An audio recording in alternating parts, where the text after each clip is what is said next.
Vraiment? Oui. Ah. Je te fais une promesse qu'on ne finit pas l'année 2021 sans que j'ai pas mon permis. Tant mieux pour toi, ma chérie. Et si j'ai fini l'année 2021 sans mon permis, tu as le droit de me foutre dehors. Ça me booste. J'ai fait des trucs envisageables quand même. Non, mais C'est le problème, envisageable. c'est que ça dépend pas de toi. En Alors- fait, il faut qu'on te donne une date. Alors, Dis que tu payes l'abonnement Netflix. oui, voilà, tu vois, hein, Erika, Oui. J'ai encore cassé mon casque, ça va non? Bon bah déjà j'espère que vous allez bien. Moi je vais très bien et vous ça va? Ah oui bon pour ceux qui savent déjà parce que je suis pas discrète et moi j'aime beaucoup parler donc j'ai spoilé ma propre surprise. Bah du coup je suis parmi fière quoi. Oui, félicité. Yes. Eh, je suis trop là, je suis trop excitée là, j'en peux plus. Je vais manger un peu parce que j'ai faim et en même temps bah je vais vous expliquer un peu comment ça s'est déroulé quoi tout ça. Comment j'ai fait pour avoir mon permis aussi rapidement et puis voilà quoi, on va un peu parler. Ça fait longtemps. Tout d'abord, je vous invite à vous installer, manger, je sais pas, faites votre vaisselle, votre lessive, ce que vos mamans vous ont demandé de faire mais que vous n'avez pas fait depuis très longtemps parce que je sais pas du tout si la vidéo va être longue ou pas. Donc profitez, justement c'est le moment pour faire tout ce que vous avez à faire. C'est trop bon. Il me manque légèrement des frites. Hein. Bon, alors, on va commencer tout simplement déjà par le début. Ce qui est assez logique. Alors, au niveau du permis, qu'est-ce qu'il y a à savoir? Alors, au niveau des démarches, donc si vous avez vu la vidéo sur le code, normalement, vous êtes déjà sur la voie. Donc, pour ceux qui l'ont pas vu, je vous invite à aller la voir dans le petit i. Alors, le petit i, je sais plus si c'est là ou là, mais allez voir. De toute façon, ça va s'afficher là quelque part. Et je vous ai tout expliqué de A à Z comment faire. Donc, si vous avez fait tout ça, normalement, c'est censé être bon. Bien évidemment, je parle bien de l'inscription au permis de conduire, enfin l'examen de conduite en tant que candidat libre. Je parle pas autant que si vous allez dans une auto-école ou autre. Je vais quand même vous spoiler, mais j'ai fait les deux. J'ai fait candidat libre et en même temps auto-école. Mais même si vous allez en auto-école, je vous conseille de vous inscrire en tant que candidat libre. Comme ça, au moins, s'il y a un problème, bah, vous avez déjà votre inscription déjà faite en fait. Donc, ce qu'il faut faire, c'est que déjà vous inscrivez à la NTS comme je vous ai dit. Et en fait, ce qui va se passer, c'est que soit vous prenez une plateforme telle que Ornicar, En Voiture Simone ou autre pour faire vos heures. Donc moi par exemple, j'ai pris En Voiture Simone. J'en avais eu pour 709 € si je dis pas de bêtises, pour 20 heures de conduite. Et normalement dans ce pack-là, il y a le code aussi dedans. Mais après ça, il faut vous renseigner avec la plateforme avec laquelle vous voulez passer vos heures. En fait, ce qui s'est passé en Voiture Simone, c'est que vous avez un emploi du temps en fonction des lieux où vous voulez conduire. Donc par exemple, il y aura des moniteurs qui seront disponibles par exemple à Port d'Ivry, à Créteil, à je sais pas moi par exemple à Cergy et compagnie. Et en fait en fonction du lieu, vous aurez des horaires. Alors pour les premiers cours, si je me souviens bien, vous ne voyez pas qui sont vos moniteurs.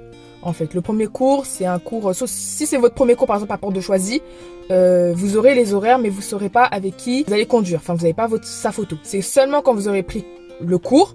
Donc par exemple, j'ai un truc au hasard, vous voulez conduire à midi pendant 2 heures, vous prenez votre cours de midi pendant 2 heures. Ça va débiter de l'argent du coup que vous avez payé.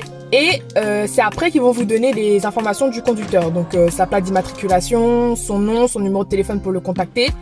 Et puis voilà quoi, des informations qui sont utiles pour lui parler après. Ça, je vous conseille de le garder parce que ça sera utile. Bon, des fois ça ne sera pas utile du tout. Par exemple, le numéro de téléphone, bon, sans plus, genre, vous n'avez pas forcément besoin d'appeler le moniteur. Par contre, par exemple, pour sa plaque d'immatriculation, c'est bien utile parce que bah déjà, si c'est dans un lieu où il y a plusieurs auto-écoles, ça vous arrangera, enfin ça permettra de vous faciliter la tâche entre guillemets. Parce que ça peut arriver que par exemple, il y a 4 voitures qui sont des Clio, je sais pas quelle marque, avec la même marque, le même modèle de voiture, mais vous savez pas lequel est votre moniteur. Donc regardez bien les plaques d'immatriculation. Et donc du coup voilà, donc les heures par exemple, c'est comme ça que vous pouvez les prendre. Donc sur la plateforme, il y a un emploi du temps. Vous sélectionnez l'heure que vous voulez prendre du coup pour faire votre heure. Donc vous avez droit à 1 heure et 2 heures. Alors ce qui est conseillé, c'est de prendre plusieurs heures, mais pas dans la même semaine. C'est-à-dire que je sais que mon premier cours de conduite, j'avais demandé à mon moniteur et il m'avait dit qu'il me conseillait de faire au minimum 2 heures par semaine. Donc ça peut être 2 heures par exemple le lundi et par exemple je sais pas, j'ai envie de conduire le vendredi, bah je fais 1 heure par exemple le vendredi. C'est mieux de faire ça comme ça parce qu'en fait plus vous allez prendre les heures dans la même semaine, plus vous allez perdre du temps. Je m'explique. Parce qu'en fait, il va falloir déjà que vous vous inscriviez sur Candylib. Ça, je vous conseille déjà, même pendant qu'on est en train de parler, allez sur l'application, sur le site Candylib et inscrivez-vous tout de suite. Parce que Candylib, c'est une plateforme sur laquelle vous aurez votre place d'examen. Donc, vous n'êtes pas seul à demander des places d'examen. Il y a des gens qui sont là depuis 2020, qui attendent toujours leur place d'examen. Donc, mon petit conseil, c'est que même avant de commencer le permis, inscrivez-vous sur Candylib. Il vous faut juste votre numéro de téléphone, je crois, il vous demande vos noms, vos prénoms, enfin vos coordonnées et le numéro NEF. Donc normalement, si vous êtes inscrit pour le code en candidat libre ou même en auto-école, normalement vous avez votre numéro NEF. Et ça, il faut le rentrer en fait. Dès que vous vous êtes inscrit sur Candylib, ils prennent 1 mois pour traiter votre dossier et après, au bout des 1 mois, vous pourrez accéder au planning des places d'examen. C'est en fonction du secteur. Donc ça peut être dans 92, 94 et compagnie. Mais vous inquiétez pas, quand vous allez conduire avec votre moniteur, il va vous entraîner sur les centres d'examen. Donc par exemple, dans le 94, je sais que le centre d'examen c'est Rungis. Et il y en a un deuxième, je sais plus où c'est. Je sais plus, mais je sais qu'il y avait Rungis en tout cas. Donc, attendez. Je sais plus du coup ce que je disais. Donc ouais, inscrivez-vous sur Candylib. Comme ça, vous perdez moins de temps. Même si vous n'avez pas encore pris de plateforme pour faire vos heures. Même si vous n'avez pas encore, si vous allez passer en auto-école ou en candidat libre, inscrivez-vous sur Candylib. Franchement, c'est un conseil et ça, on aurait dû me le donner depuis le début. C'est inscrivez-vous sur Candylib. Parce qu'en fait, c'est un système de créneaux, en fait, d'horaire. En fait, ce qui se passe, c'est qu'à midi pile, ils mettent sur le site les places d'examen disponibles. Donc par exemple, à Rungis, on a 4 places pour faire passer l'examen. On a 4 places de 4 créneaux pour faire passer l'examen. Donc par exemple, j'ai un truc hasard, 10h, 11h, midi, etc. Mais il n'y en a que 5 sur tous les gens sur la plateforme. Donc vous vous en doutez bien que c'est très peu. C'est extrêmement peu. Et ça arrive souvent. Et en fait, ce qui se passe, c'est que les plus anciens sur la plateforme verront les places d'examen dès que ça sera posté. Après, les moins anciens sera à midi 10, midi 20, midi 30, midi 40, midi 50. Ok ? Donc ça veut dire que dès que vous vous inscrivez sur la plateforme Candylib, vous trouverez à midi 50. Après, je sais pas si ça a changé, mais on a vu à peu près approximativement que vous changez de place tous les 1 mois. Donc par exemple, vous êtes inscrit en décembre, vous aurez la possibilité de voir le calendrier d'examen en janvier. En janvier, vous êtes à midi 50. En février, normalement, vous serez potentiellement à midi 40. Après, en mars, vous serez potentiellement à midi 30. Ainsi de suite, jusqu'à ce que vous arrivez à midi pile et que du coup, vous puissiez avoir vos places d'examen. Mais si la vie était plus simple, enfin, si c'était aussi simple que ça, franchement, tout le monde serait bien. Mais non. Parce qu'en fait, comme j'ai expliqué avant, c'est pas parce que vous êtes à midi que ça veut dire que vous aurez des places d'examen. En fait, on est trop nombreux pour avoir... En fait, il y a très peu de places pour beaucoup de personnes. Donc, à chaque fois que vous allez sur la plateforme, c'est la bataille. C'est la guerre. Le plus souvent, les places d'examen sont pour des lieux où il n'y a pas beaucoup de monde. Par exemple, je dis un truc au hasard, en campagne, il y aura plus de places d'examen que à Paris. En fait, à Paris, c'est super bouché. Vous allez pratiquement pas trouver de place pour passer votre examen à Paris. Il faut vraiment se battre avec les gens. Ça veut dire que dès que vous voyez une place, en fait, c'est limite, il faut la prendre en fait.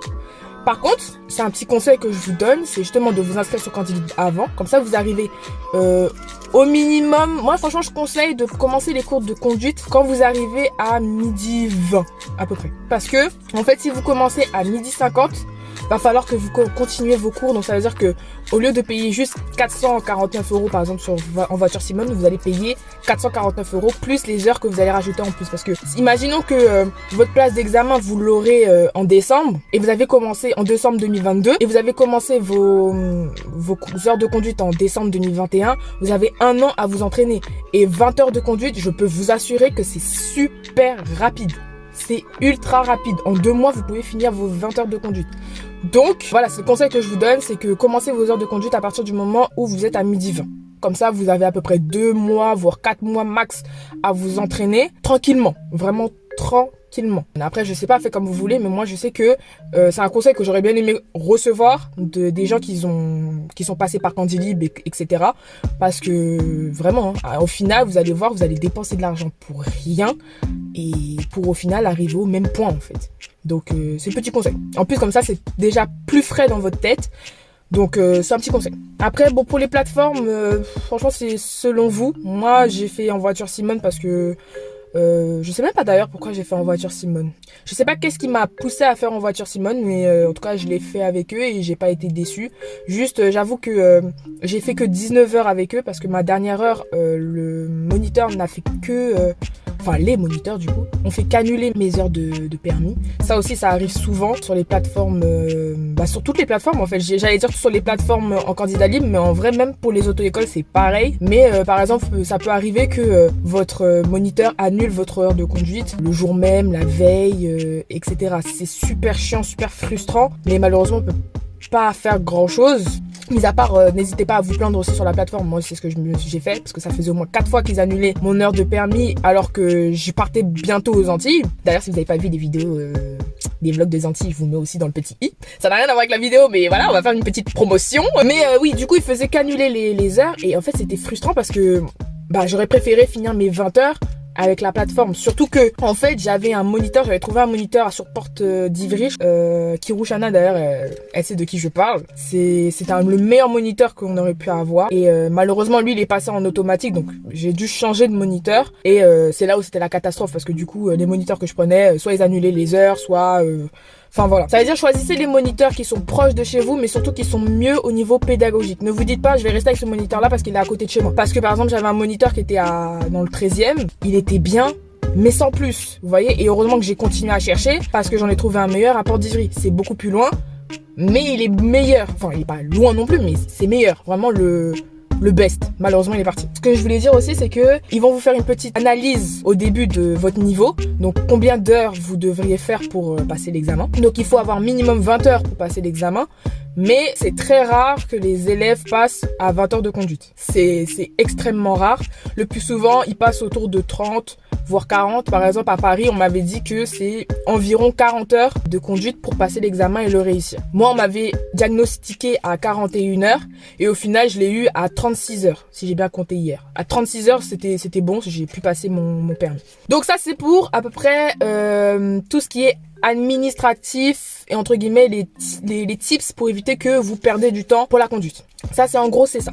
Maintenant, je vais vous raconter à peu près mon expérience au niveau de la conduite, enfin du coup au niveau de l'examen en conduite. Donc, faut savoir que comme je vous ai dit, j'ai passé la plupart de mes heures en métropole. Non, c'est même faux ce que je dis parce que quand je fais le calcul, en fait, c'est plus aux Antilles. Mais j'ai passé 19 heures avec en voiture Simone. On m'a remboursé du coup ma dernière heure. Pour ça, je vous dis, n'hésitez pas à vous plaindre sur la plateforme parce qu'ils répondent vite et ils sont assez conciliants, enfin gentils. En même temps, c'est votre argent, donc c'est logique. Mais ils sont compréhensifs et je lui avais dit, je lui avais expliqué à la dame, je lui ai dit que voilà, moi ça fait au moins 4 heures qu'on m'annule, j'en peux plus. Donc en fait, elle m'a dit, y a pas de souci, si vous voulez partir, on vous rembourse et compagnie. Ils m'ont remboursé assez rapidement. Donc ça, sur ça, franchement, je peux rien dire sur en voiture Simone, c'est une bonne plateforme. Après, il faut bien trouver les bons moniteurs. Mais du coup, j'ai passé 19 heures en métropole et après, j'ai passé du coup le reste aux Antilles. Alors, j'ai passé 4 heures en Martinique. C'était vraiment de la mise en... comment dire ça ? Réactiver tout ce que j'avais déjà appris en métropole pour éviter que j'oublie les manœuvres et compagnie. Donc, on va dire que les 4 heures ont été bénéfiques, mais sans plus. Sachant qu'il y a eu à peu près 2 semaines, je pense, sans que je conduise. Même pas plus, parce que du coup, on m'a annulé les heures. On va dire 1 mois sans que je conduise. Donc, on va dire j'avais 1 mois déjà d'heures d'oublier. Pendant ces 4 heures-là, le moniteur m'a aidé à reprendre des bases, à bien prendre, par exemple, la boîte de vitesse, bien regarder dans les rétros, vraiment à modifier les mauvaises habitudes que j'avais en conduisant. En vrai, quand je regarde, j'aurais pu avoir le temps d'aller à CDO.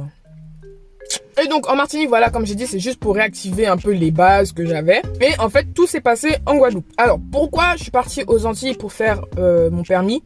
C'est parce que déjà, je partais en vacances, donc c'était une bonne excuse, entre guillemets, pour finir mon permis. Mais c'est surtout qu'en fait, là-bas, je vais pas dire que c'est moins bouché qu'ici, mais t'as plus de facilité quand même à attraper une heure de conduite, enfin une heure d'examen par rapport à ici. Ici, franchement, je sais pas combien de temps j'aurais attendu pour avoir mon heure d'examen.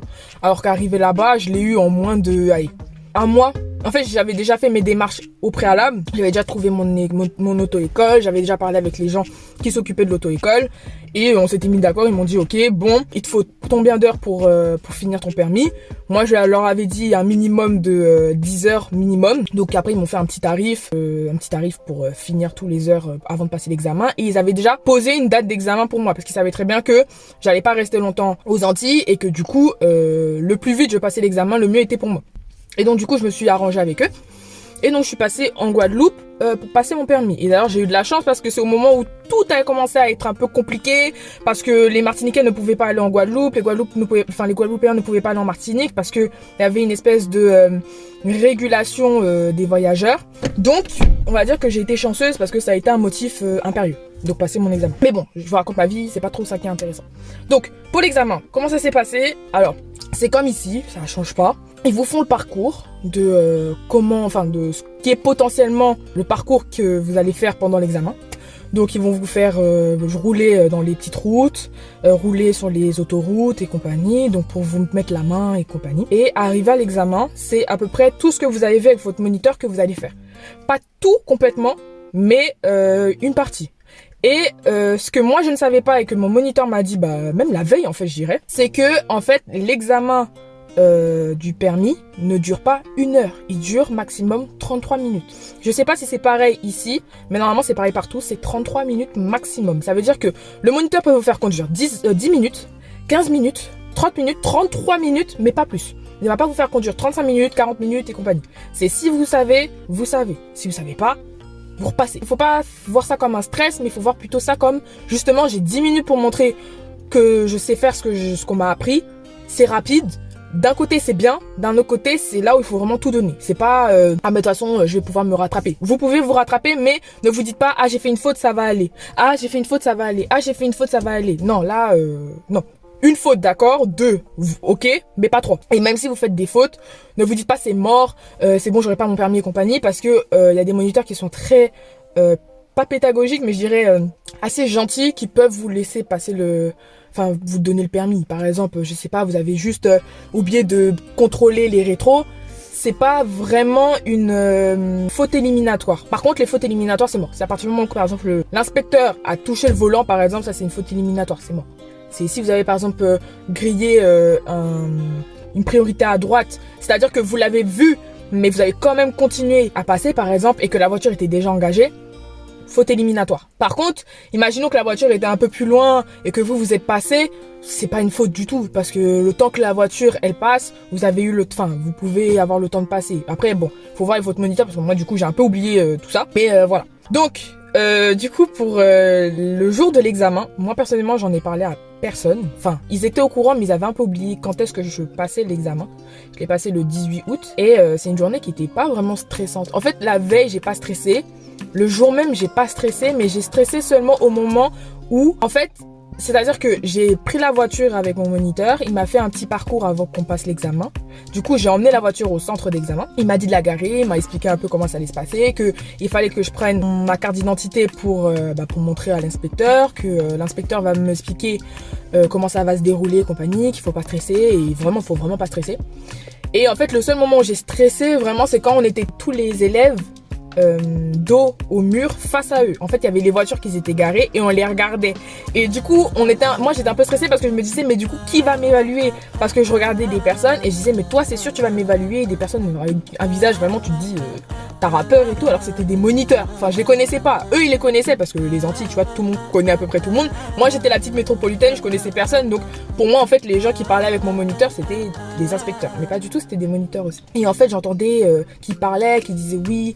Parce qu'il y avait des inspecteurs du coup qui sont arrivés, il y en avait 4 je crois ou 5. J'entendais les moniteurs parler à leurs élèves en disant oui, celui-là il est très il est rapide, lui il perd pas de temps et tout, vous avez vu comment il m'a parlé et compagnie, lui c'est tac au tac, c'est t'avances, tu fais ton truc, tu y a pas de je sais pas, j'hésite. Non, c'est t'avances. Tu regardes, tu contrôles, t'avances. Il perd pas de temps. Et moi du coup ça m'a fait un peu stresser parce que je me suis dit bon ok, ça veut dire qu'il y a des moniteurs qui sont comme ça.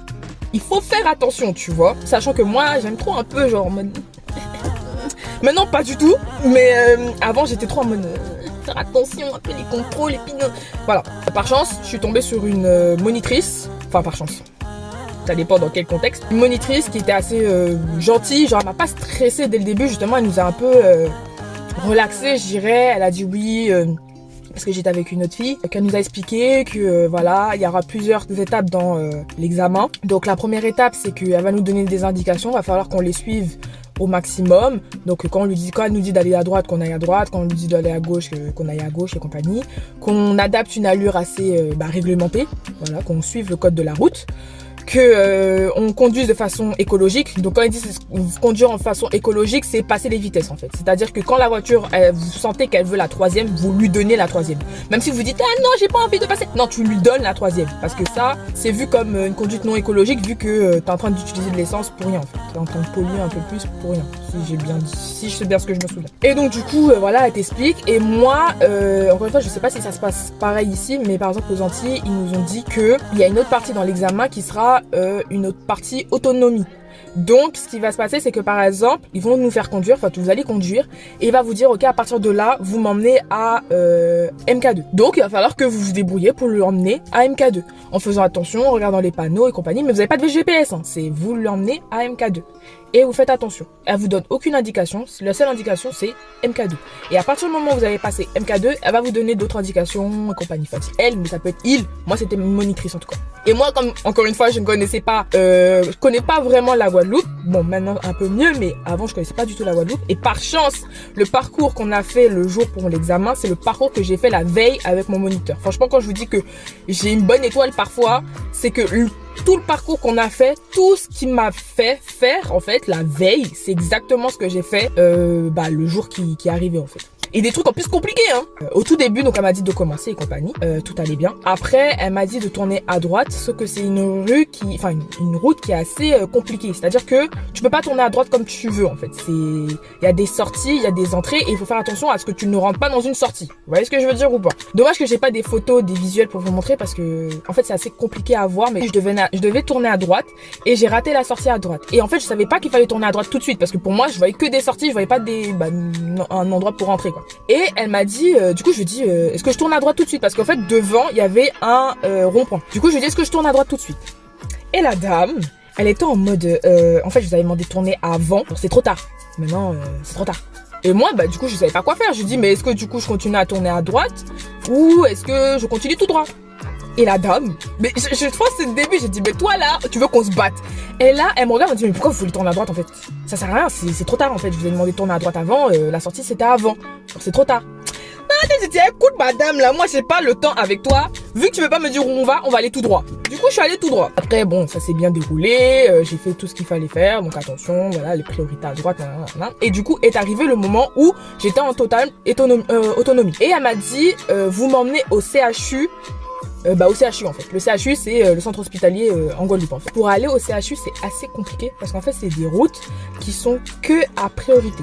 Ça veut dire que les voitures qui vont à gauche, t'es prioritaire sur eux, mais il y a des voitures qui vont à droite. Et toi, tu n'es pas prioritaire sur eux. Donc, il faut faire super attention à la manière dont vous conduisez. Parce que les voitures à gauche peuvent très bien décider, bon, moi, je t'ai pas vu, j'avance. Et tu peux pas faire n'importe quoi, tu vois. Parce que tu peux pas te dire, ouais, je force. Je fais un forcing, tu vois. Ok, tu vas peut-être réussir le forcing sur la voiture de la gauche, mais s'il y a des voitures de droite qui passent, t'es dans la merde, quoi. Et au moment où je suis passée, donc il y avait une voiture qui arrivait à gauche, donc je suis passée vu que j'étais en priorité. Et je vais pas vous mentir que j'ai pas vu la voiture qui était à droite. Et en fait, c'était une voiture d'auto-école en plus. Donc en fait, d'un côté, je me suis dit j'ai une chance, et en même temps, j'ai pas eu de chance. Pourquoi? Parce que j'ai une chance parce que l'auto-école, il a le moniteur. Tu vois, le conducteur d'auto-école, il y a le moniteur à côté. Donc peut-être le moniteur est gentil, il va freiner et me laisser passer. Mais d'un autre côté, je me dis que ça se trouve le moniteur, lui, il se dit justement, bah non, c'est nous la priorité, donc t'as intérêt à rester là en fait. Et donc du coup, c'est ce qui s'est passé entre guillemets, c'est que moi je suis arrivée là, la voiture est arrivée là, en fait, d'ici. Et en fait, ce qu'elle a fait, c'est qu'elle a tourné pour passer, en fait. Sauf que moi, en fait, je me suis arrêtée un peu trop proche de la voiture. Donc ça veut dire que on avait ça d'espace avec la voiture. Et ça aurait pu être quelque chose d'un peu d'éliminatoire parce que c'est comme si j'avais presque grillé la priorité à droite en fait. Mais par chance, ça n'a pas été soulevé, je pense, parce que bon, quand j'ai vu les notes, ça a pas l'air d'avoir été pénalisant. Mais en tout cas, c'est un truc par exemple que j'ai failli ne pas avoir mon permis. Et donc du coup après je suis allée au CHU parce que je me souviens, comme j'ai dit la veille on avait fait ce trajet là, donc je m'en souvenais à peu près. Et après bon tout est allé bien, on a conduit et tout. Il y avait un stop qu'à chaque fois je grillais, bah celui-là je peux vous assurer que maintenant je l'ai grave pas grillé, je me suis même arrêtée avant. Bon elle m'avait fait une petite remarque, je crois qu'il fallait que je fasse attention, je sais plus quoi, parce que en fait j'avais pas régulé mon allure. Normalement là où j'allais en fait il y avait beaucoup de trous. En fait aux abîmes, comme je dis les Antillais vous savez très bien, aux abîmes il y a que des trous. Je sais pas qu'est-ce qu'ils font avec les routes, je sais pas ils attendent quoi, mais il y a que des trous. Que des trous. Donc en fait quand tu arrives là, il faut te mettre en première. Et moi j'étais déjà en troisième ou en seconde. Mais c'est une blague wesh. Quand je suis arrivée en fait dans cet endroit là, en fait j'étais soit en deuxième, soit en troisième. Mais en tout cas j'étais pas en première. Donc mon allure n'était pas adaptée. Mais bon, sans passer aux détails, voilà, du coup après j'ai emmené vers la fin de l'examen. On m'a dit de tourner, voilà, de me garer. Bon, je me suis garée un peu bancalement, mais je me suis garée quand même. Et la dame, voilà, elle a été professionnelle, elle m'a dit voilà, merci, je sais pas quoi, vous pouvez attendre dehors et compagnie. Donc moi je lui dis merci, mais en fait je savais très bien au fond de moi que en fait j'avais fait tellement d'erreurs que en fait c'était peu possible, vraiment très possible. C'est pas français ce que je dis, mais c'était très peu probable, je vais y arriver, que j'ai mon permis, honnêtement. Et en fait, ça m'a un peu saoulée. J'avais les larmes aux yeux, je me souviens, j'avais les larmes aux yeux, mais pas les larmes aux yeux de tristesse, mais plutôt des larmes aux yeux de frustration, parce que je me suis dit, j'ai même pas pensé à moi en fait à ce moment-là. J'ai pensé plutôt à mon moniteur en me disant voilà, il a fait exprès de me donner une date d'examen assez rapprochée parce que je partais aux Antilles, enfin en Martinique, et c'est comme si j'avais pris la place de quelqu'un qui était en Guadeloupe, et en plus de ça, au lieu de prendre sa place et de l'utiliser correctement, je l'ai utilisé bêtement et genre en mode en ratant mon examen. En fait, je me suis dit j'aurais fait perdre leur temps en fait. C'était frustrant parce que je dis franchement, je leur ai fait perdre leur temps. Là, ça se trouve ils auraient fait passer une autre élève, elle aurait réussi son examen et puis voilà quoi. Mais toi t'es là, tu passes ton examen, tu le rates. Donc je suis sortie, il y avait les larmes aux yeux. Je me suis mise vraiment, on dirait on avait disputé son enfant. Je me suis mise dans le coin et mon moniteur lui il s'est assis à l'ombre sur un banc. Et en fait il voit que je suis là, j'avance pas, je viens pas vers lui. Donc il trouve ça bizarre. Il m'appelle et du coup je viens vers lui, il me dit mais tu sais que tu l'as en fait. Et moi je peux vous assurer, fallait voir ma tête comment j'étais un fantôme. Je croyais pas un mot de ce qu'il me disait. En fait pour moi, je vous jure, j'étais persuadée qu'il se foutait de ma gueule. Enfin, normalement tu peux pas te foutre de la gueule des gens sur ce genre de sujet là, vous voyez, genre c'est pas un truc sur lequel faut mentir ou rigoler. Et ben je peux vous assurer qu'il a dû me répéter ça 3 fois pour que je capte que j'ai eu mon permis. Genre j'étais là en mode non j'ai raté, vas-y, j'ai fait que des erreurs et tout, j'ai fait que des trucs éliminatoires. Il m'a dit mais en fait tu l'as, je te dis que tu l'as. Dans ma tête c'est comme si c'était moi, j'allais lui apprendre son boulot. Il m'a dit je l'avais. Il m'a dit franchement même si la monitrice là elle te le donne pas, en fait ça sert à rien qu'elle soit monitrice. En gros ça sert à rien, j'ai mon permis. Et si elle le donne pas, c'est que son boulot c'est pas monitrice, c'est autre chose mais c'est pas monitrice. Et du coup j'étais un peu soulagée parce que je me dis bon ok, s'il a dit que je l'ai, il sait ce qu'il dit, tu vois. Et en plus il m'a dit qu'il pense que je l'aurai à 28 sur 31, je crois que c'est sur 31. Bon au final je l'ai eu à 26 sur 31. Mais je sais pourquoi, parce que quand je suis arrivée, je me suis pas installée. Et ça, je peux vous dire, faites attention à ça, parce qu'il y a plein de trucs, on se dit, ah, ça, c'est pas grave. Mais non, c'est super, enfin, c'est compté, en fait. Parce que comme moi, j'avais emmené la voiture, donc j'avais déjà installé ma voiture, quoi. J'avais mis le volant correctement, le siège correctement, les rétros correctement. Du coup, ce que je faisais, c'était un peu du semblant, vous voyez, genre, je réglais un peu le rétro, hop, les rétros sur le côté, nanana. Je réglais un peu le siège parce que c'était trop en avant, donc je me suis mise un peu en arrière pour me remettre en avant, compagnie. Mais sans plus, genre, c'est fait ça en l'espace de même pas 30 secondes. C'est trop rapide. Enfin, 30 secondes, c'est trop rapide. Oui et non, enfin, mais bon, j'étais un peu trop impatiente, donc du coup, j'ai donné un peu la nouvelle à tout le monde. Mais même vous, en fait, hein, ceux qui sont vraiment attentifs, normalement, vous savez déjà que j'ai mon permis. Parce que pas plus tard que quelques jours, j'avais fait un snap en disant, ouais, je suis allée chercher mon père, nanana. Et c'est en l'envoyant, je dis, mais t'es con ou quoi? Genre, personne n'est au courant que t'as ton permis. Donc en fait, j'ai spoilé la vidéo. Enfin, j'ai spoilé la vidéo, quoi. Mais bon, j'espère que j'ai rien oublié parce que j'ai beaucoup parlé, mais je sais pas si c'est assez clair, assez concis. En tout cas, je vous ferai un petit récapitulatif sur Snap. Je le mettrai dans les petits ronds sur le Snap. Voilà, ou peut-être si j'ai le temps, je ferai dans la description. En tout cas, j'espère que la vidéo vous a plu, elle vous sera utile. Si vous avez n'importe quelle question, n'hésitez pas à venir me voir. J'en ai vu quelques-uns qui m'ont posé des questions, donc c'est avec grand plaisir que je vais vous répondre. Moi, c'est avec grand plaisir. Je connais pas tout, mais ce que je sais, je peux essayer de vous l'expliquer en tout cas. Donc, j'espère que la vidéo vous a plu, que ça vous a été utile. N'oubliez pas de liker, commenter, partager et d'activer la cloche de notification. Ah, ça fait difficile, hein, ça fait longtemps que j'avais pas dit tout ça. Pour être au courant de toutes toutes les sorties de vidéos, vu que c'est un peu irrégulier en ce moment, vu qu'à l'école. Donc n'oubliez pas de l'activer parce qu'on l'oublie souvent. Et d'ici là, je vous dis on donne soleil, hein. Franchement, je sais pas quand est-ce qu'on va se revoir. Mais on va se revoir, ça c'est sûr.